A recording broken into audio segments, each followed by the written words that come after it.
Alright, so in the previous video, we finished the first section, the calculator section of the AP Calculus BC 2017 free response questions, so questions 1 and 2, and here's that work.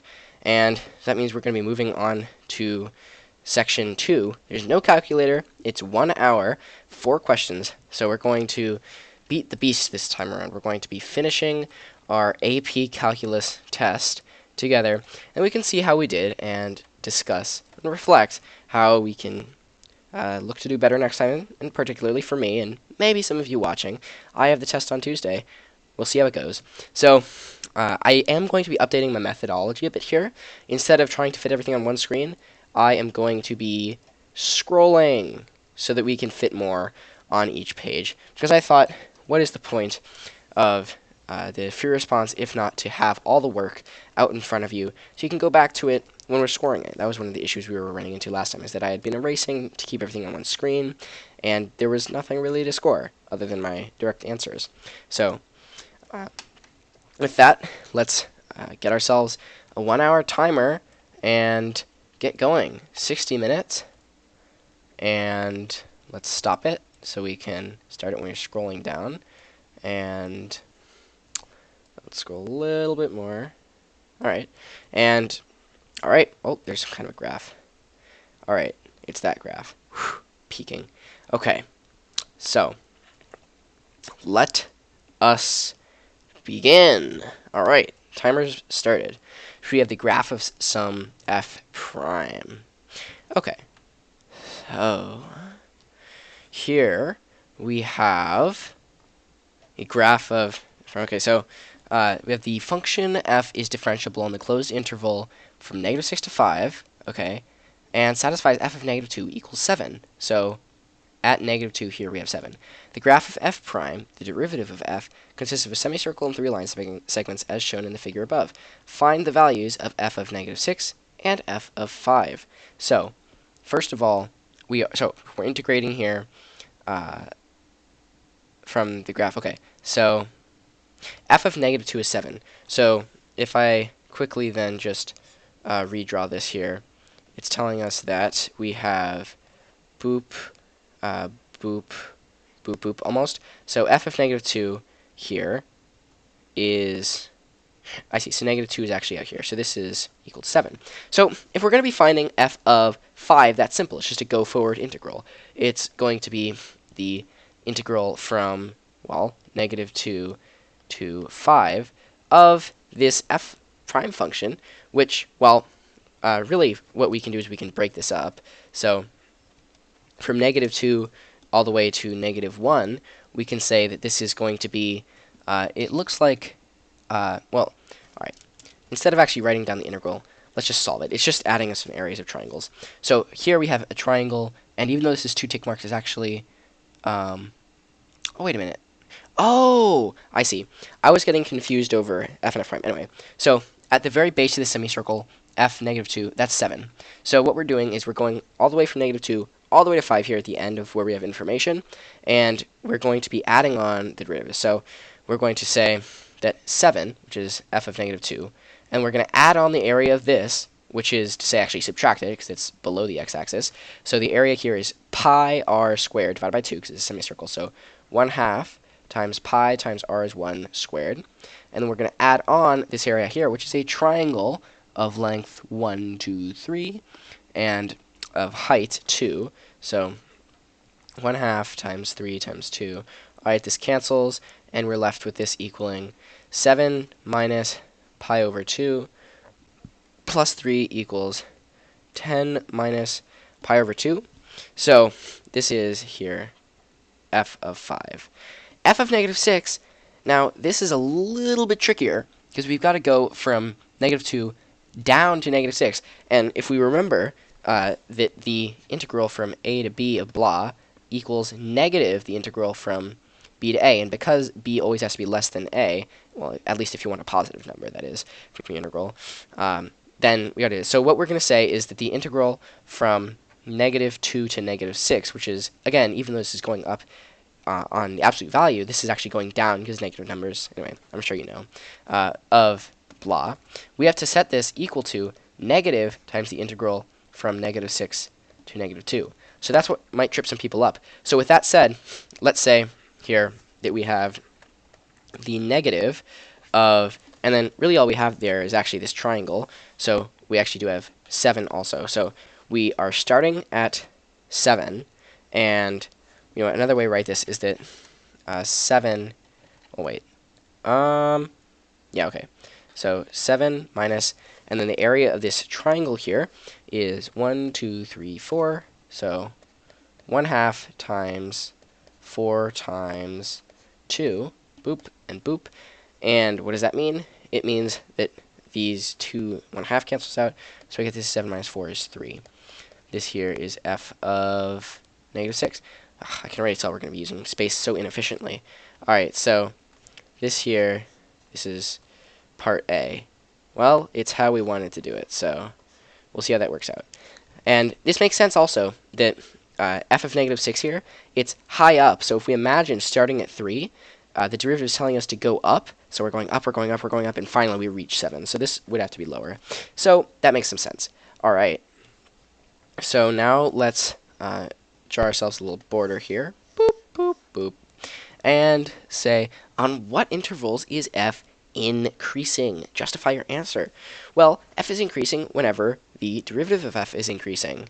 So what we can say is, so this is going to be b here, f of x increases whenever, when f prime of x is greater than 0. This implies that f of x increases in the range of, so first we have from -6, well, okay, we have a closed interval, so from -6 all the way till we go negative here, so from -6 to -1, -2, I mean. Sorry, -2 is where we go. Negative. From... Alright, and actually it's just to -2 because at that point we're 0, so we're neither increasing or decreasing. In -6 to -2, and also +2 all the way to 3, 4, 5. Yeah, okay. So this is the answer to part B, because f prime of x is greater than 0 at those points. All right, and let's try to spend about 15 minutes per question here, so we're about on track. Find the absolute minimum of f on the closed interval from -6 to 5. Well, the absolute minimum is probably going to happen either at 3, where we started up here, or down here when we were going down. So let's consider both cases. So either it's f of -6, so 3, or it is probably right here at x equals 2, sorry, f of 2, right after we've subtracted this big chunk of circle. So let's work that out. Okay. So yeah, because we're gonna find the we're gonna find either maxima or minima at the wherever the derivative equals 0, but also possibly at the edges, which is something important to keep in mind. So really, it's either -6, -2, 2, or 5. We know it can't be 5 because it's just after coming up, and we know it can't be this point because there's a place to go back. So it can't be -2. So it's either -6 or +2. Well, f of +2 is going to be 7 minus, and then just minus this half circle. So minus the radius is... Did I mess up the radius up here? Oh my goodness. Okay. Stand back. This is unfortunate. This is up in part A. F of 5, when we're subtracting this radius, this is 1/2 pi times 2 squared. Radius here is 2. All right, well, that's quite something. So that means that this comes out to 2 pi. So let us amend our answer. 10 minus 2 pi. Almost let that error slip by. All right. And I'm sure that's correct. Yes, okay. So 7 minus 2 pi. And actually, indeed, it does look like this is going to be much more area here. when we subtract this, because 2 pi is nearly 1.6, so this is going to be the absolute minimum, is absolute minimum. Ugh, what am I doing? Absolute minimum. So this is for part C. And it does also ask us to justify our answer, and to that we can say something along the lines of this is implied by pi is greater than 3, which implies that 7 minus 2 pi is going to be also less than 1, and 1 is less than f of negative, less than negative 6, and 1 is less than f of negative 2, and 1 is less than f of 5. So kind of sloppy, but just showing it is the maximum for sure. All right, and let's scroll to the right here. Ugh, this is going to get ugly really fast, I predict, with all the sprawling work that we're going to be doing. Okay, find each of f double prime of negative 5 and f double prime of 3. Find the value or explain why it does not exist. It does or does not? Does not. Okay, well, f of negative 5, at negative 5 here, the remember, f prime prime is the second derivative, aka the derivative of the derivative, so the derivative of the graph that we're seeing here.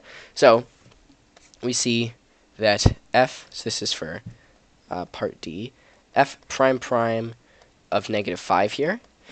At negative 5, as you can see, for each part that we're going down here, to find the slope here, we find that we're going from negative 6 all the way to negative 2, so we're going 4.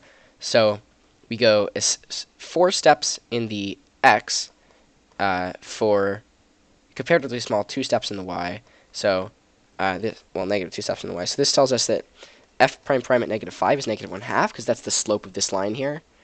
So this is negative 1/2, and f prime prime at 3 is actually going to be undefined, because as you can see, it is not differentiable at 3. Is undefined because our function f prime of x was actually not, and I should use present tense though, is actually not differentiable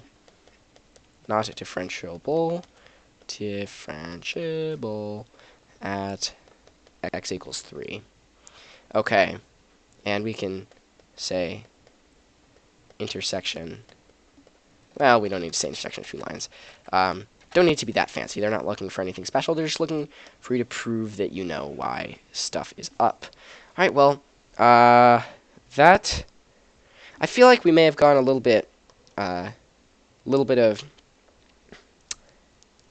carelessness, possibly. So question 3 is definitely going to be one to come back to when we're reviewing for possible mistakes. But for now, let's move on to question 4. The boiled potato problem.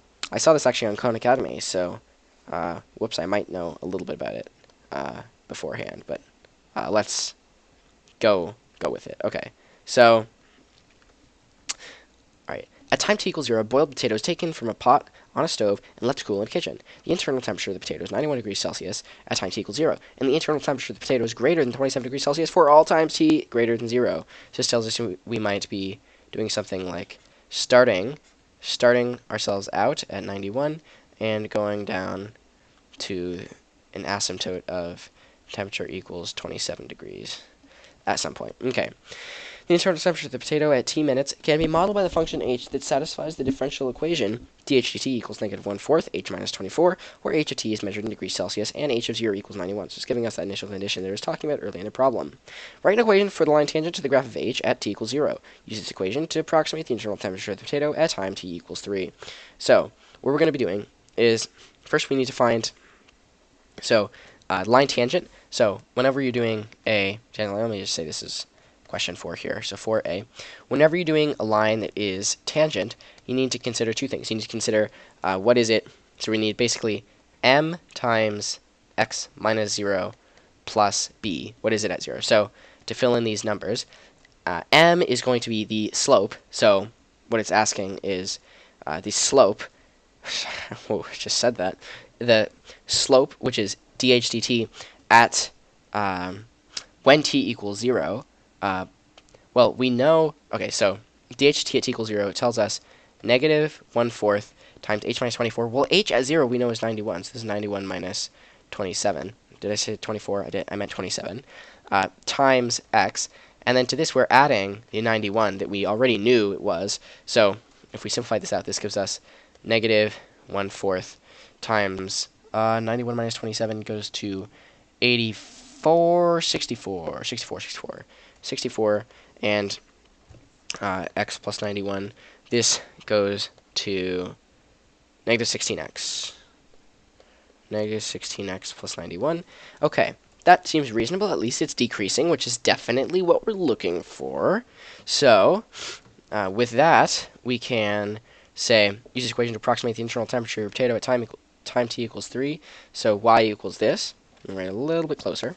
So, if we say let t equal 3, and this should technically be t over here. So let me just fix that up.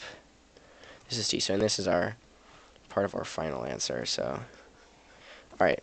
So we let t equal 3. This tells us that y equals negative 16 times 3 plus 91, which equals 91 minus 48, which is, let's see, that's going to be 83 and 43, right?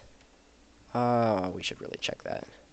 Alright, so make it, you do, ever heard of the Tom Lehrer song where he does subtraction with fractions? Oh, this isn't what I should be thinking about. Yeah, it's 43. 43 degrees Celsius. Okay. It's a really good song, by the way. Maybe don't listen to it while you're taking the AP Calculus test, but if you're not taking the AP Calculus test, all for it. Just telling you, Tom Lehrer is a great musician. So, now use the second derivative of h to determine whether your answer in part A is an overestimate or an underestimate of the actual internal temperature of the potato at time t equals 3.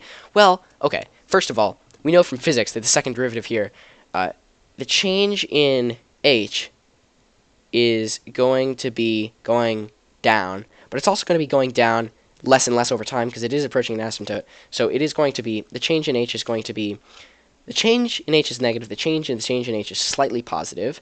Anyway.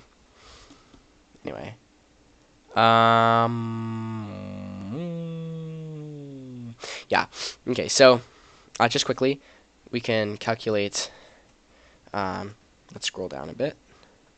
We can calculate b, and let's get ourselves some bounds here. We can calculate that d squared h dt squared. This is going to be, so if we calculate negative 1/4 times h, so negative 1/4, and then that h goes to dh dt, and then minus 27 times negative 1/4, that just goes to 0. So and we plug in what we know dh dt equals. This comes out to 1/16 times h minus 27, and this here then is going to be equal to when t equals 3, so d squared h dt squared equals, and then 1/16 times, well, at t equals 0 is 91 is h minus 27, which is definitely greater than 0. So this is telling us that it is slowly accelerating upwards, very slowly, and it's going to be getting even slower as time goes on, but slowly accelerating upwards, which tells us that our estimate, well, is it an underestimate, overestimate? Well, if it was, so our line here, if we go back up to our little drawing, our line looks something like this. Whoop. So clearly, because it's accelerating upwards, our line is going to be an underestimate. So because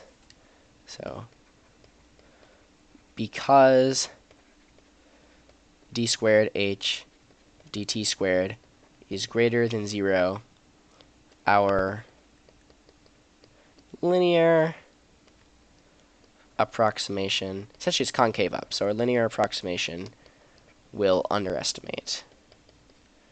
Will underestimate the true value.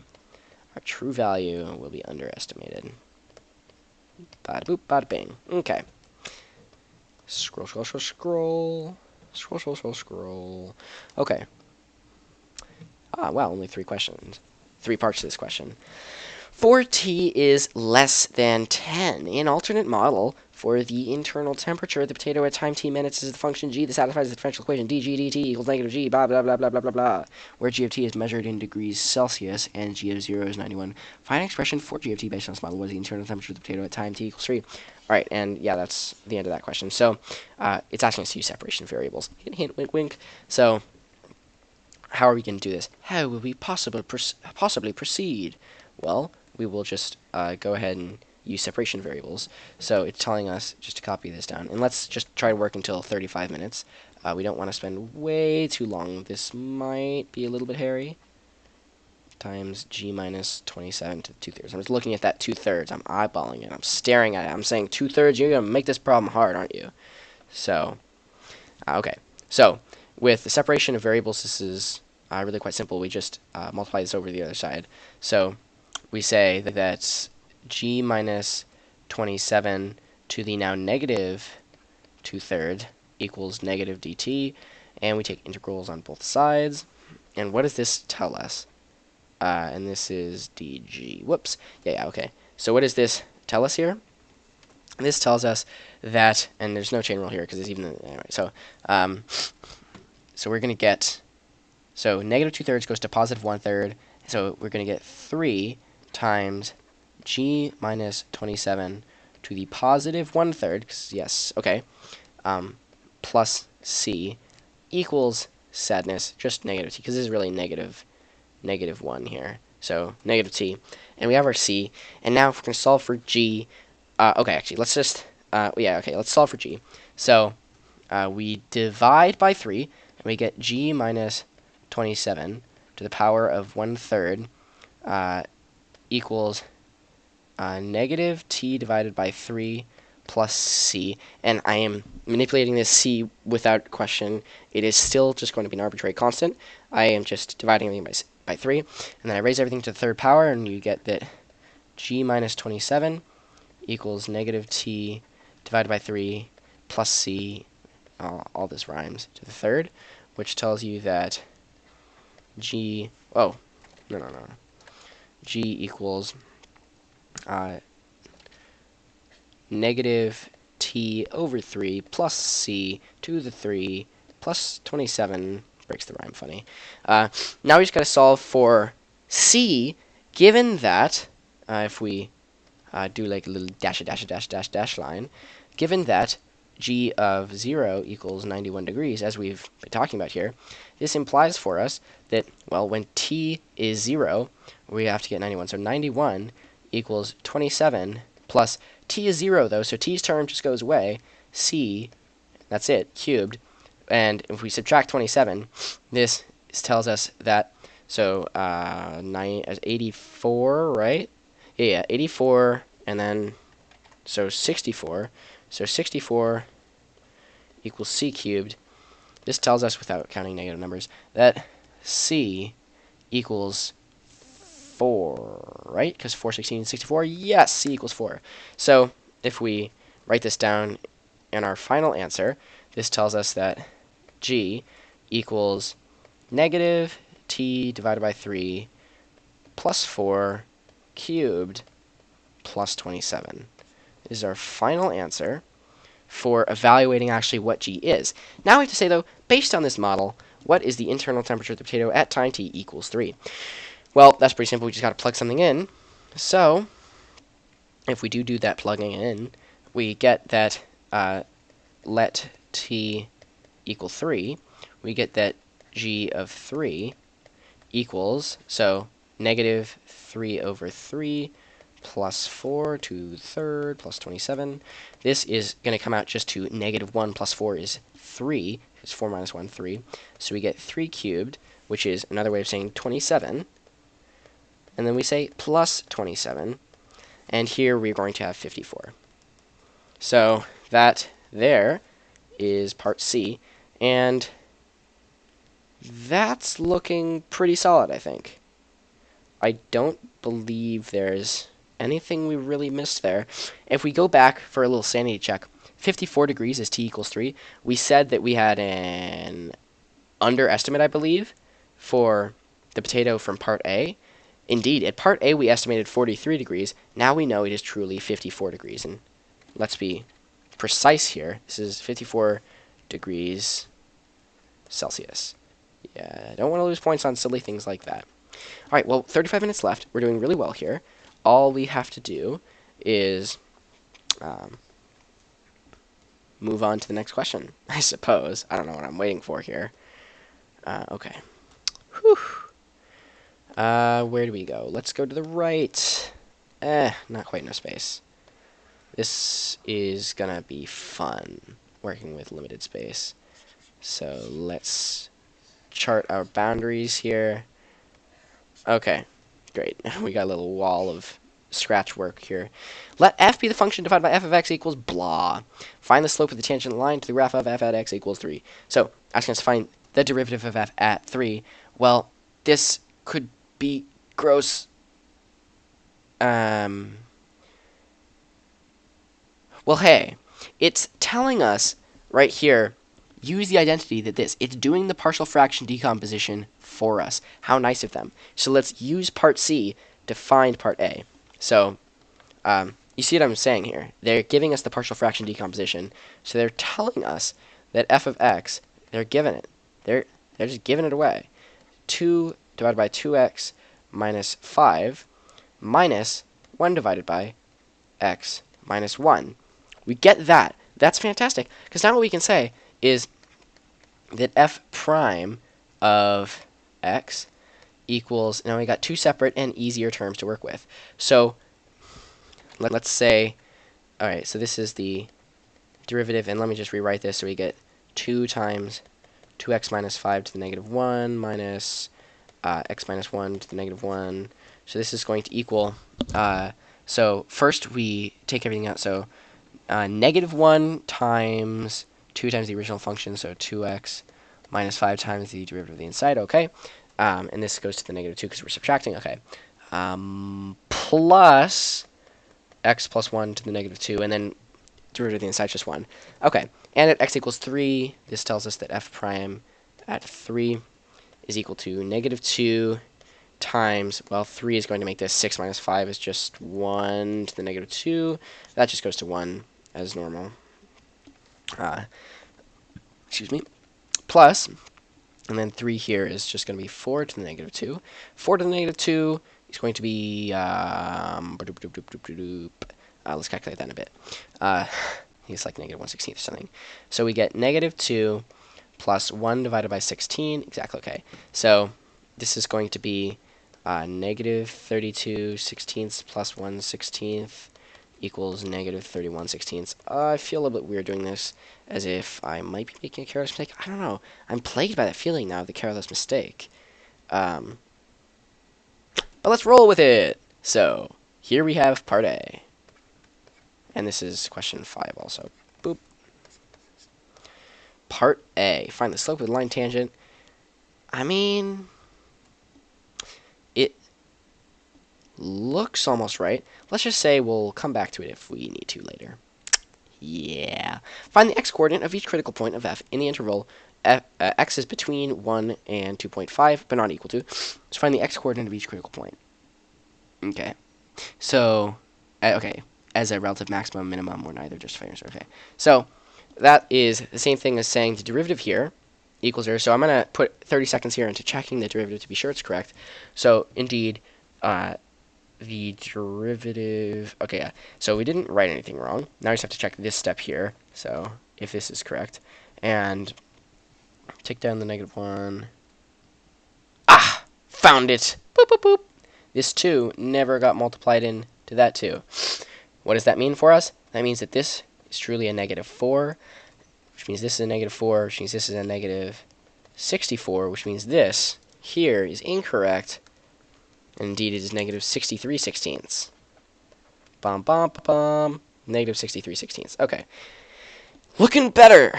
Negative 63 sixteenths instead of negative 31 sixteenths. Okay. That makes me... Oh! Careless mistake number 2. We're having too many of these. This is x minus 1, which means 3 goes to 2, which means that this goes to... Alright, let's just redo this entire section, actually. So, if this is 2 to the negative 2, that gives us negative 4 minus 1/4, plus 1/4, which gives us negative 16 fourths plus a fourth equals negative 15 fourths. Well, you know, sometimes being plagued by that feeling of making a careless mistake lets you find the careless mistake. Okay, how about I didn't make a careless mistake in correcting the careless mistake? Let's actually move on to part 2 now. So, part 2, and let's just rewrite it here. So, the derivative f prime x, this is going to be equal to negative 4 times 2x minus 5 to the negative 2 plus x minus 1 to the negative 2. And that's without any careless mistakes, I hope. Find the x. Okay, so we want this to equal 0. And how are we going to do that? Well,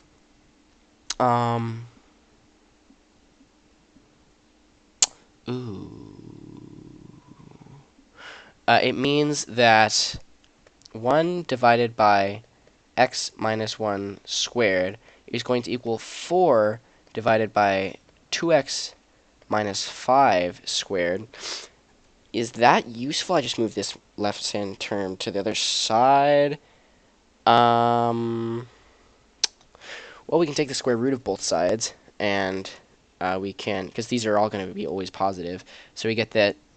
Okay, yeah, actually. So let's just multiply. All right, so let's take 1 divided by each side, so we get x minus 1 squared equals 2x minus 5 squared divided by 4. Take the square root of both sides, so this implies x minus 1 equals 2x minus 5 over 2. And this here will give us our derivative equaling 0, like we wanted. So this tells us, I'm just going to multiply by 2, so 2x minus 2 equals 2x minus 5. That's bad. Math is broken. What happened here? Oh no, oh no, oh no, oh no. I'm getting tired, actually. The first video I filmed of this, the multiple choice part A, that was at 6 in the morning. I was peppy. Now it is 8:40, and I am sad and tired. Okay, not that sad, actually. I'm pretty happy, but I am tired, so I'm glad that the actual AP test is going to be taking place closer to that first multiple choice section. I got to think about this, so concentrate, even if it's late. Okay, so this does indeed look fairly correct, unfortunately. Which would tell us, though, that 2 equals 5. That part would be unfortunate, for sure. Although it would make sense that there would be... did I do part A wrong somehow? Did I find f prime incorrectly? No, that has to go down to negative 2. You're subtracting from the exponent.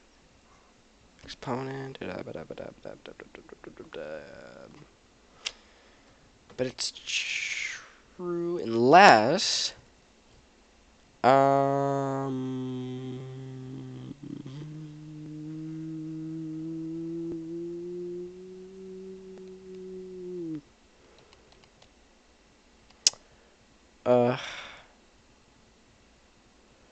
yeah, I'm just going to skip this problem for now. It's unfortunate. Okay.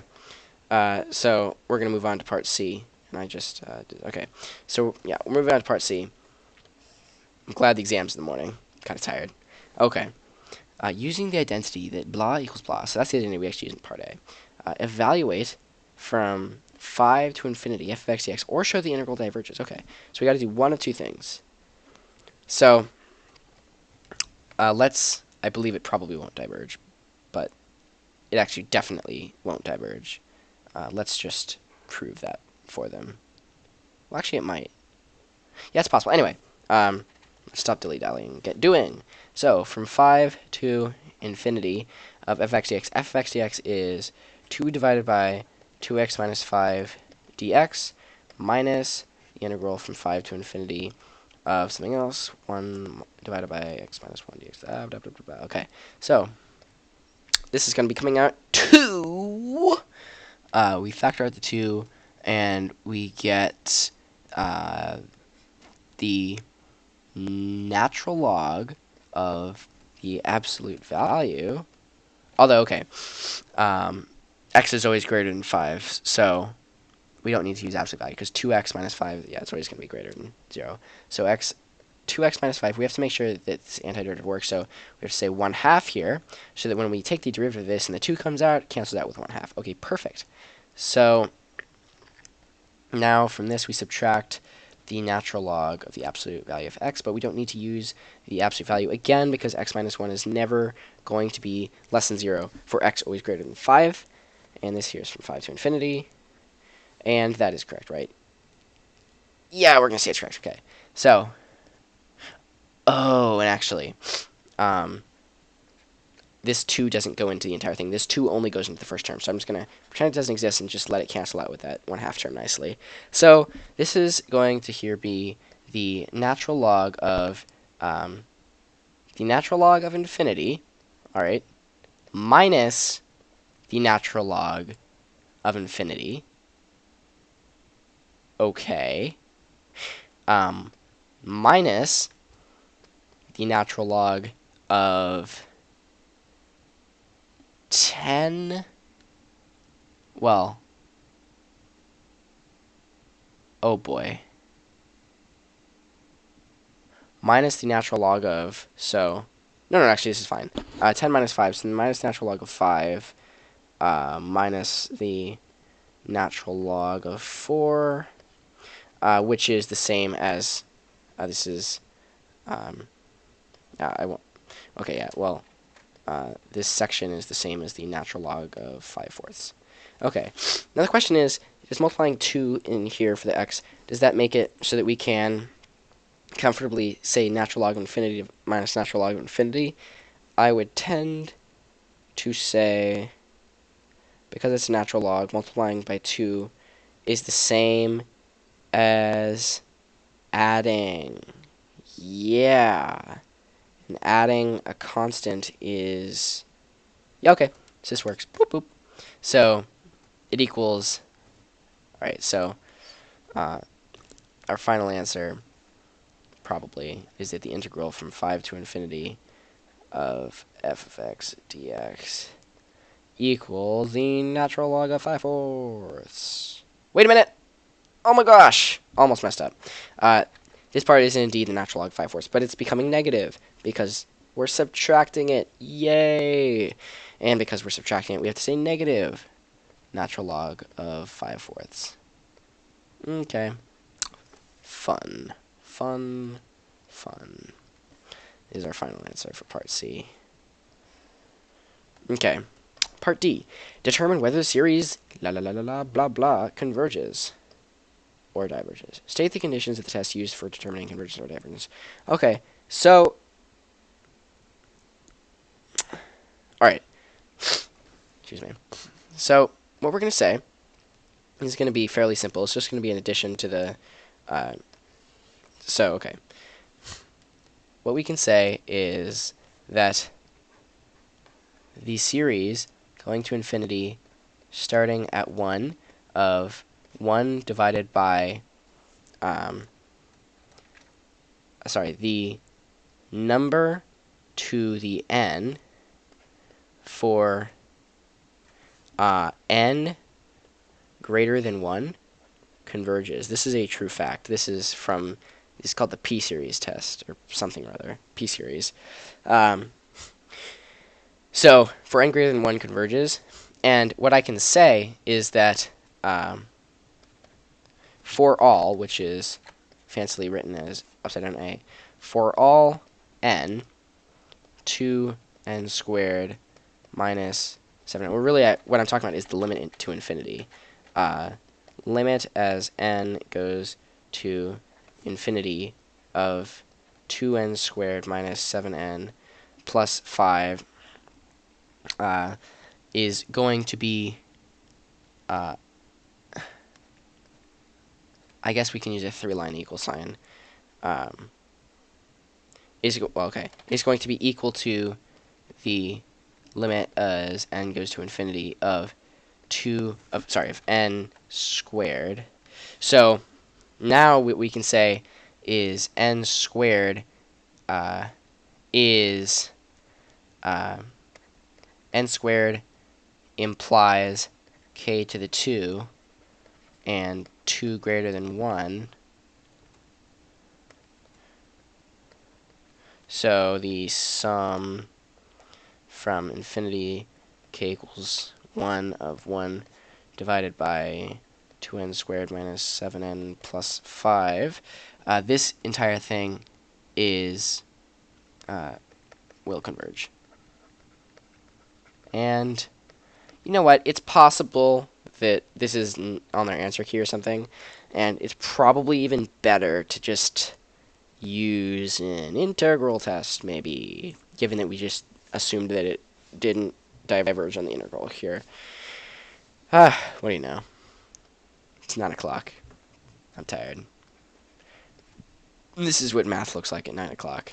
Yawn. Okay, so now that we're finished with this part, let's just be done with it. I think I already calculated it between this part and the other part. We have a 5 regardless of if we even like do any of these free response questions. So this part's almost for fun. Almost, I say, because we still want to get something out of it and learn something. So let's go on to question 6. I will be happy to be finished, though. All right, a function f has derivatives of all orders, x greater than -1, less than 1.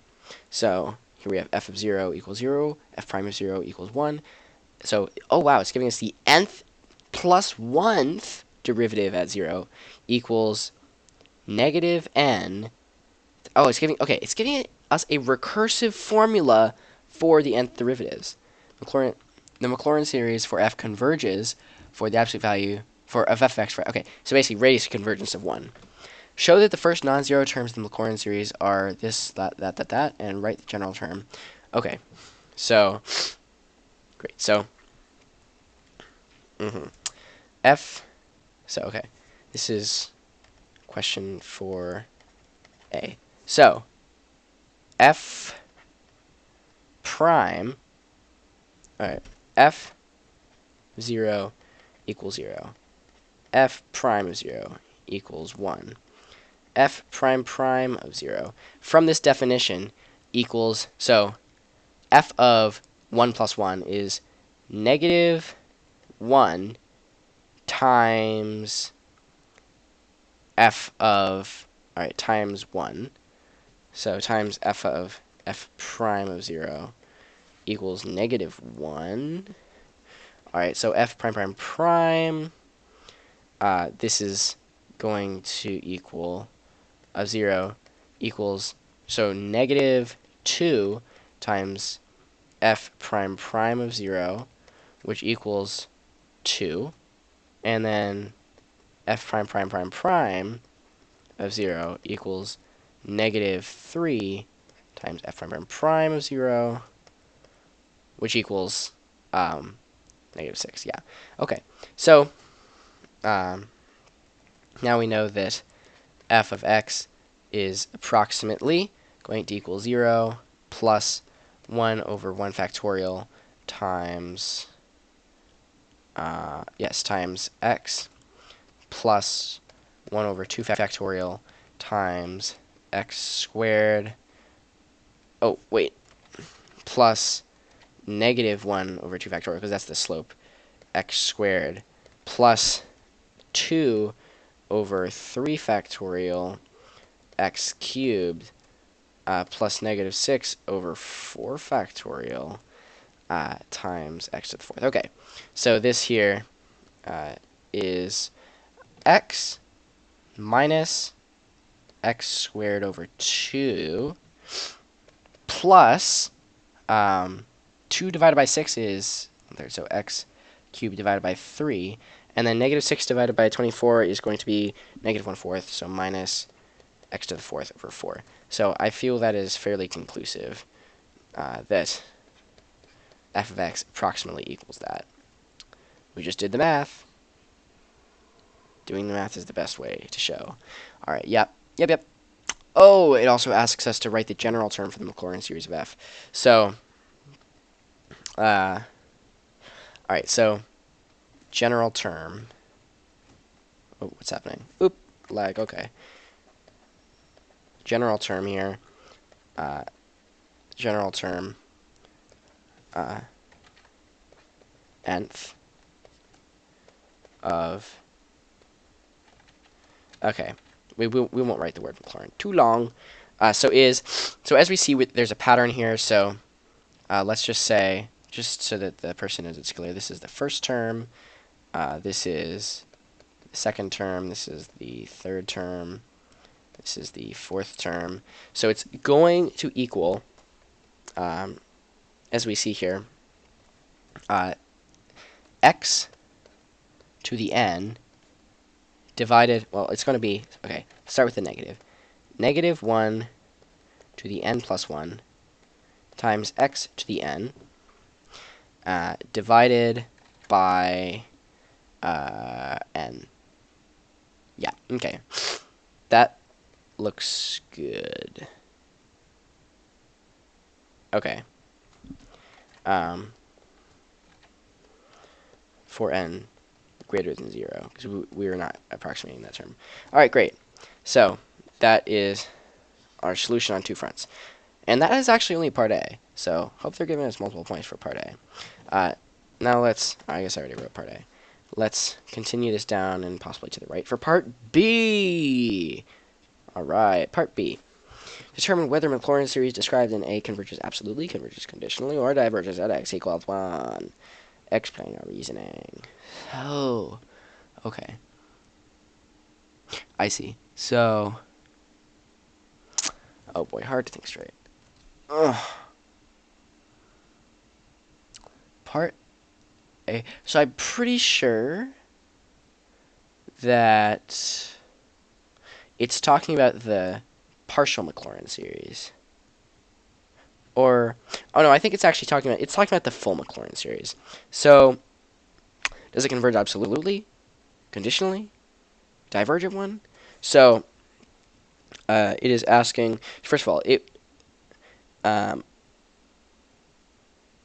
at 1, the x to the n terms are going to be 1, so we can say at x equals 1, f of x, this Maclaurin approximation, is approximately, so 1 minus a half plus a third minus a fourth. So on and on and on. This most certainly does converge, which means it does converge conditionally. Does it converge absolutely? No, because otherwise we have the harmonic series, which, as we know, just absolutely diverges. So, so at x equals 1, the Maclaurin, switch the U and the A. The Maclaurin series converges conditionally. And how do we know this? Well,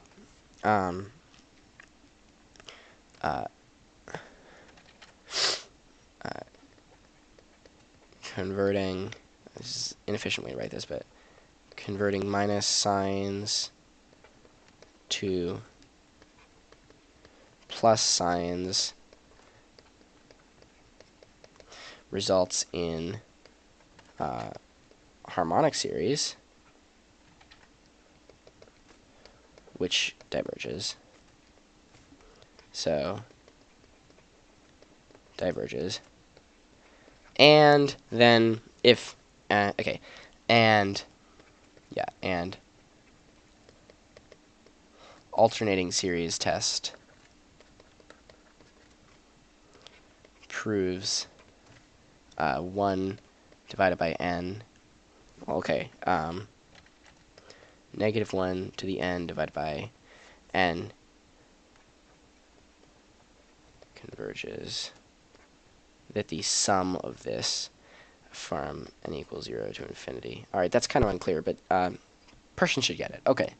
Yeah, okay.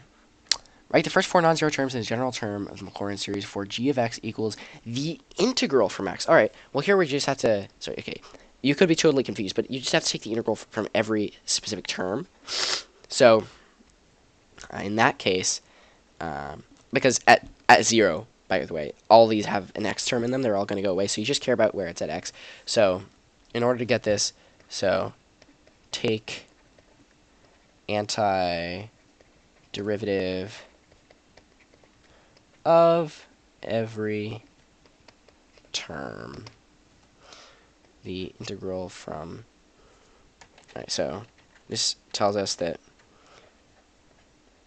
g of x equals the integral from 0 to x of f of t dt approximately equals, and let's do it on a nice green color.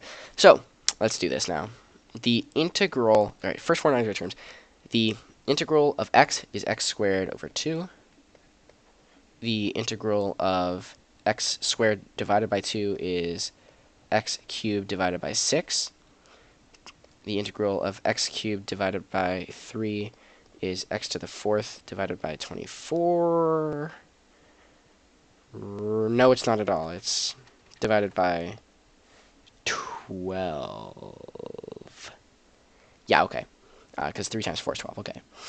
Minus x to the 5th divided by 20. So, here what we're saying, all right, first four terms and then general term. So, to do the general term, we would say, so first of all, this is our solution to that part. General term, general nth term, we can say, equals, and again, we can tell them what we're thinking. So this is where n equals 1, n equals 2, n equals 3, n equals 4. So we can tell them that the general term for n is going to be negative 1 to the n plus 1 still, times now also x to the n plus 1, all divided by, now what we have to say is instead of just dividing by n, we have to say divided by n times n plus 1, because we're also having that antiderivative term that we're dividing. So n times n plus 1. Exciting times. Yeah, okay. This looks like it is the general term, so we can cut ourselves off there. Okay. And only 8 minutes left, so let's work through this quite quickly and maybe also scroll to the right. So hopefully we can get some working. Oh, whoa, okay. Haha, I accidentally moved my recording frame. Sorry about that, you probably just experienced a jitter. Alright. Boop, boop. This is our scratch work area. Let P of n 1/2 represent the nth degree Taylor polynomial for g about 0, evaluated at x equals 1/2. So, nth degree Taylor polynomial. Alright. So basically, Taylor evaluated at 1/2, where g is the function. I see. So we're doing g. Use the alternating series error bound to show that. Okay. So P of 4 of 1/2 minus g. Okay. So what we're trying to show is that the next term. So, okay. The next term has to be smaller than negative 1/2. So, absolute value of P4 of 1/2 minus g of 1/2 will be less 1 divided by 500 if P5 of 1/2 minus P4 of 1/2 if this is less than 1/500th, i.e. if the next term is less than 1/500th. So, let's go about proving this. Let's actually move our frame of reference a little bit further to the left here so we have our general term in sight. So, our general term is, so let's switch to a slightly different color though. So, okay. P5 of 1/2 minus P4 of 1/2 is going to equal just the fifth term. And the fifth term here is going to be -1 times 5 plus 1, so to the power of 6, times x to the n plus 1. So again, that's just going to be 6. All divided by 6 times 7, 42. Answer to the life, universe, and everything. So this here is going to be positive, so you get x to the 6th divided by 42. So what we have to show is that at 1/2, this is less than 500. So less than 1/500th. So we can say, as our answer, the error term of, so what is it, P5. So the error term of, the error term of P4 at 1/2 must be less than 1/500th for absolute value of P4. Oh, okay. So getting into the trap of being a bit wordy here. You want to be as concise as possible with your free response answers. But whatever, we're just going to figure it out anyway. So it must be less than 1/500th for this to be that case.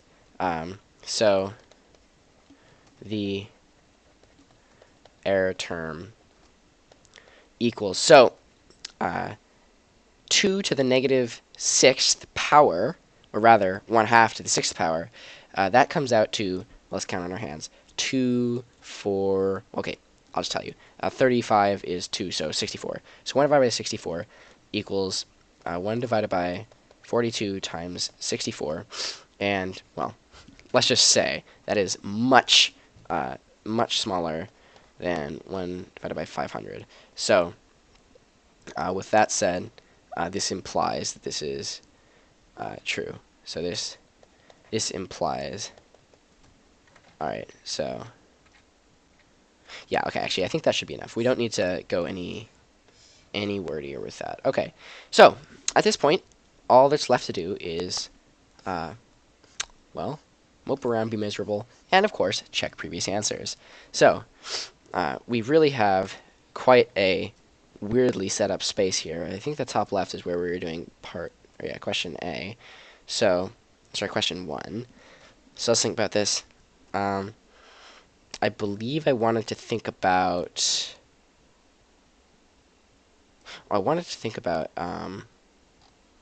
maybe C here. Find the absolute minimum value. Well, no, actually that one was okay. So let's just search around.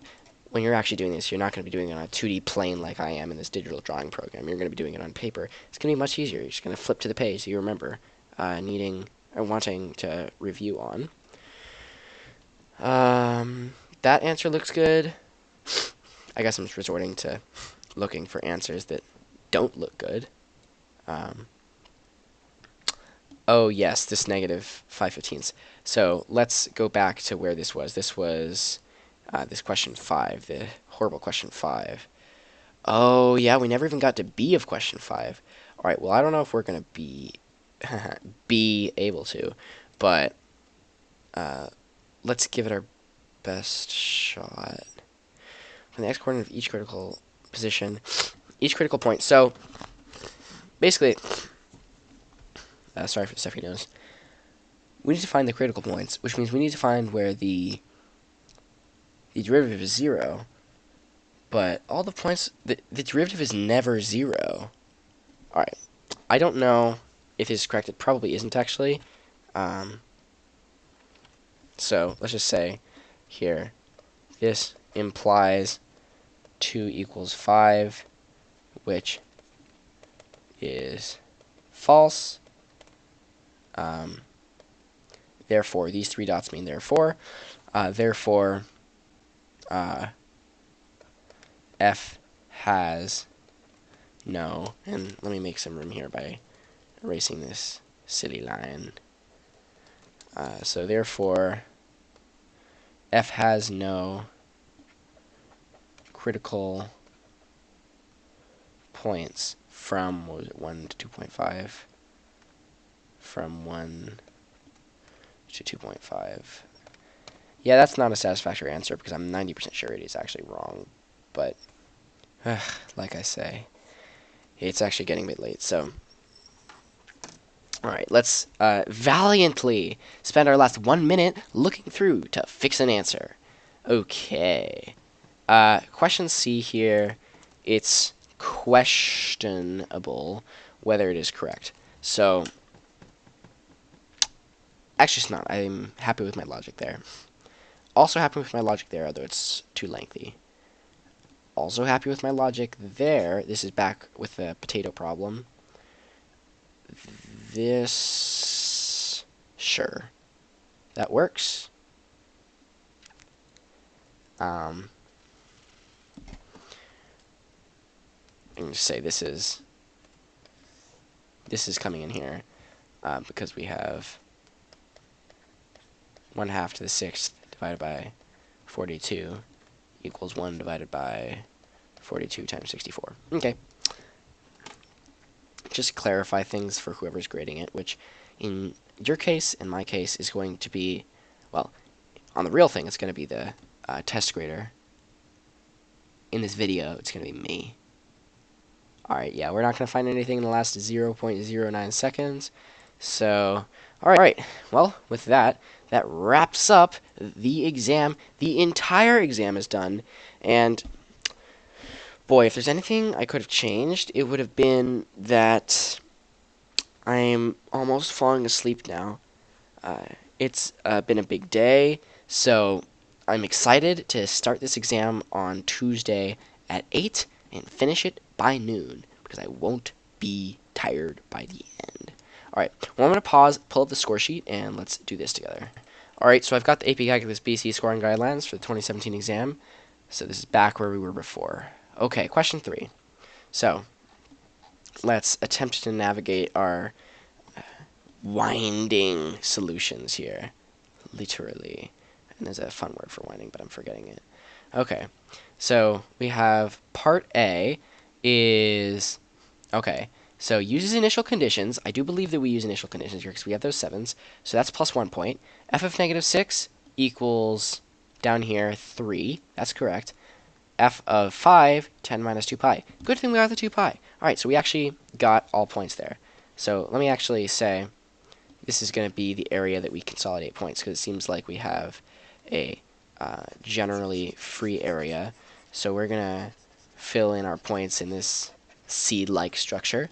So for 1A, and I guess I'll put in B, C, and D, and this is actually not 1, this is 3. For 3A, we get plus all points. That's nice. Plus 3. Okay. Answer with justification. So let's go back and check. So for B, we said F prime. So F increases when F prime is greater than 0.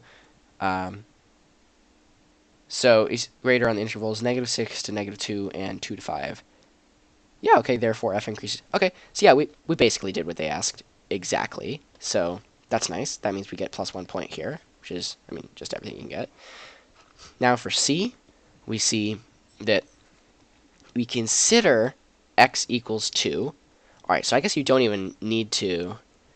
okay, yeah, well, okay. Absolute minimum will occur at x equals 0 and n pound. Okay, yeah, so they're just comparing everything. They're saying, okay, at negative 6 you get 3. So basically, I didn't actually compare everything, but I said it's less than everything. So, I mean, I got the answer right.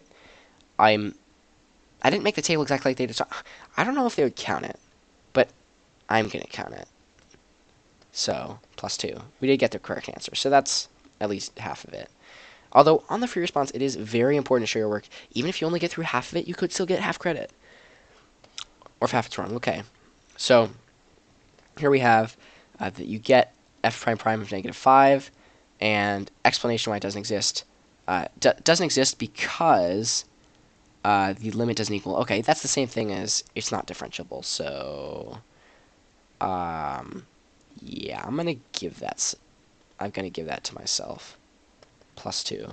So hey, we got full credit on question 3. That's nice. Maybe we would have lost 1 point if it was a real examiner, but who cares? It's us. All right, so question 4, only 3 parts, A, B, and C. Let's start looking through it. Question 4 is when things started going downhill. All right. So, question 4. So h prime was, okay, the slope,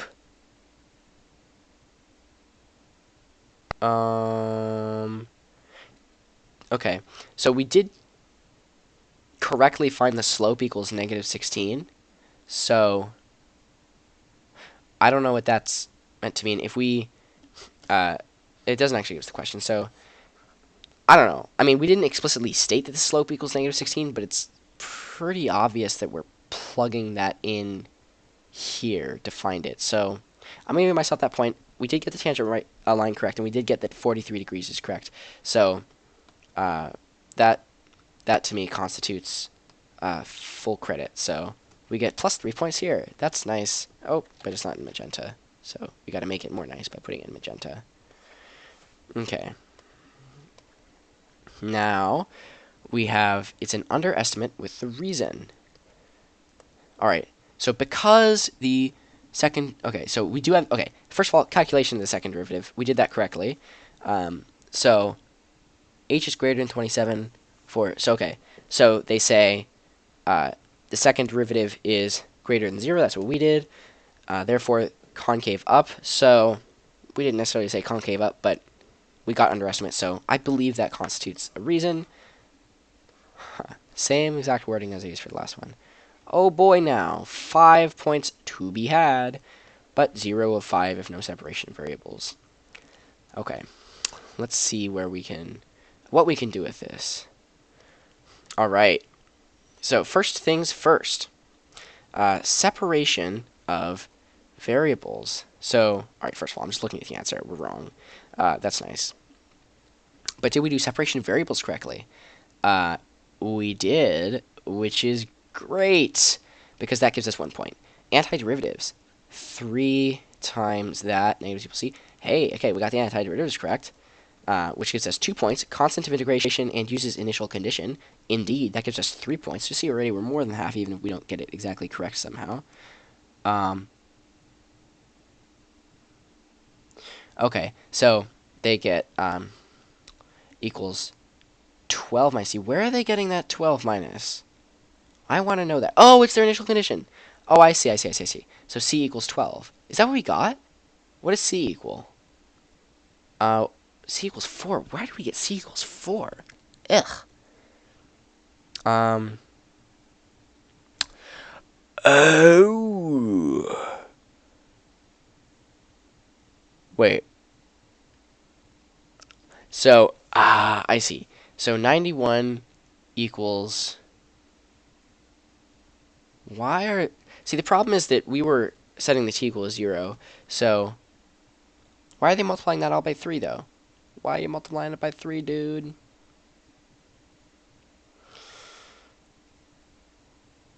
Oh, I see. We got a different c than them, but only because we solved it one step after. So, technically, we did find the correct constant of integration for us. And then we did get the correct answer for us. All right, so I don't know how that's going to work if they're actually scoring it. See, what we did is we divided by 3, so we found constant of integration that is 3 times lower than theirs first, but then it still works when you plug it in. So I don't know what to say to that. Our solutions are equivalent. All right, I'm going to say that's actually full credit then, because we also get the internal temperature of the potato, GT and G3. Yeah, okay. So our solutions are slightly different form, but they come out to the exact same thing in the end. So I'm actually going to give us plus 5.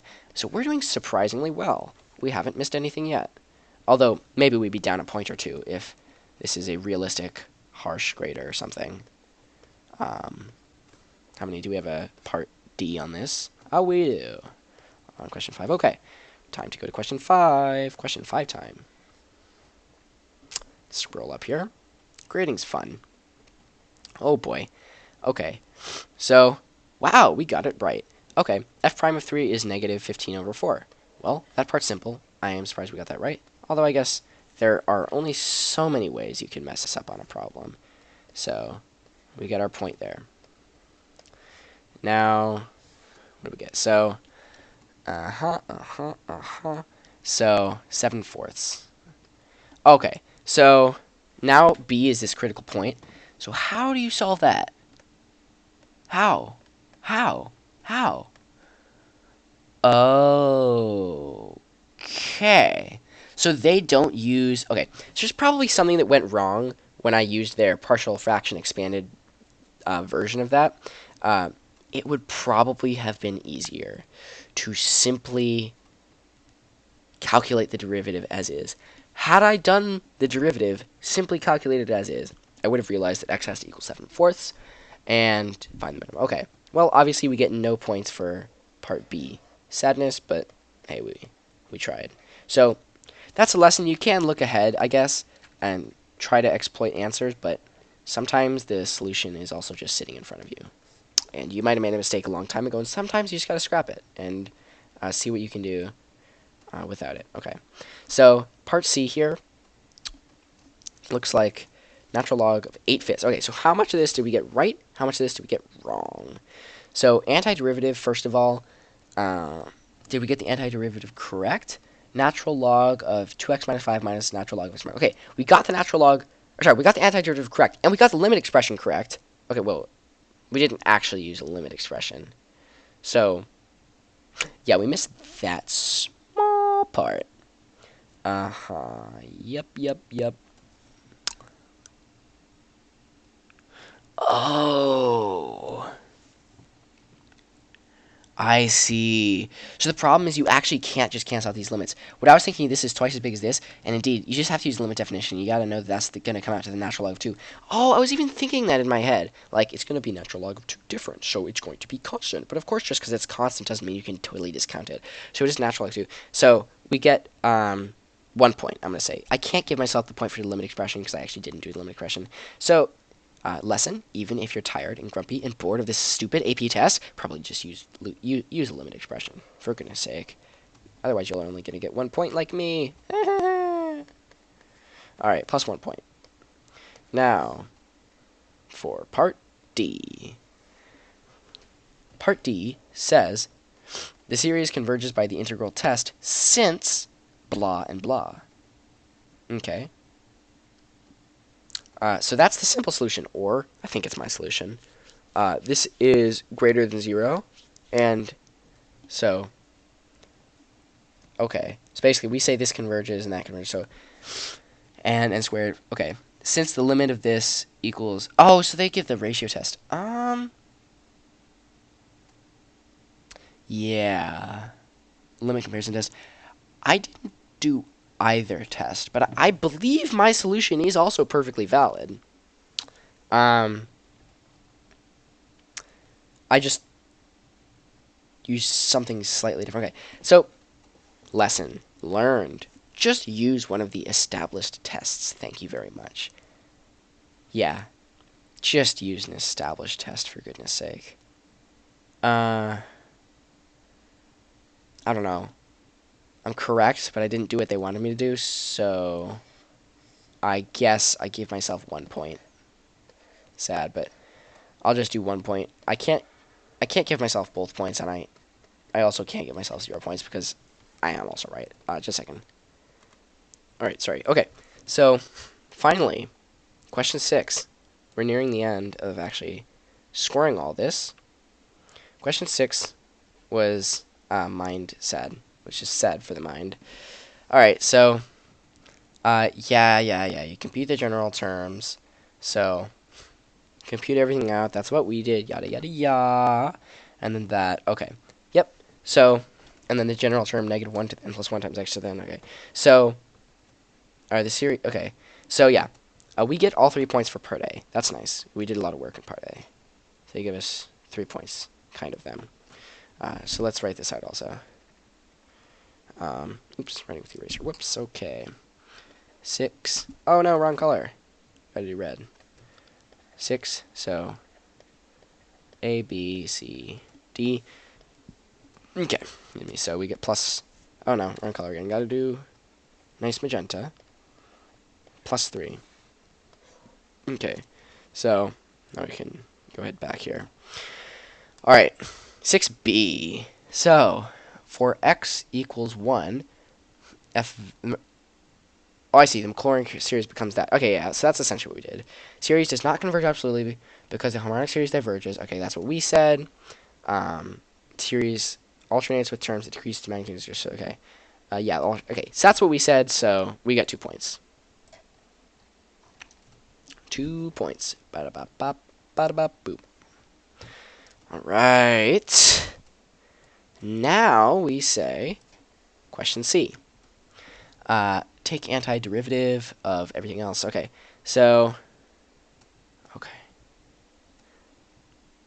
Take antiderivative of each term. That's what they did, and they got x squared divided by 2 minus x cubed over 3 plus x to the fourth over 12 plus or minus x to the fifth over 20. All right, that's good. Plus, and then the general term, negative 1 to the n plus 1, x to the n plus 1 times n to the n plus 1. That is fantastic. Okay, so, yeah, we get that. So, yeah, we got all 3 points there. So this is actually not bad. It's not bad, okay? We were tired. I don't know about you. You might be watching this at midnight. You might be watching this at, I don't know, 7 a.m. I was tired, but I still managed to get some stuff done. Always nice to see that. Alright, and finally, D. Alternate in sign decreases 0 by the alternating series test. The error is bounded by the magnitude of the first unused term, aka, yeah, why in the world would I say... Okay, so I said to the power of 6. So I was wrong. This should be to the power of 5. Yeah, that should be to the power of 5. So you know what? I still had the exact idea correct, but I got the error term bound, so I can't give myself that point. Whoops, plus 0. Alright, don't make those kinds of careless errors. And with that, if we tally up our points, we see that we get 3, 4, 5, 6, 7, 8, 9, 10, 11, 12, 17, 18, 19, 20, 21, 22, 23, 24, 25, 26, 27, 28, 29, 30, 31. 31 points out of 36 points. So 31 divided by 36. Alright, that's decent. Decent. Okay. Great. Well, I don't know. This is just time to maybe reflect on how I did. I hope you got something out of watching this. Maybe you... Well, I hope that you learned something about the process. And it depends. Maybe you watched the entire thing. Maybe you didn't. It probably was kind of boring if you watched the entire thing.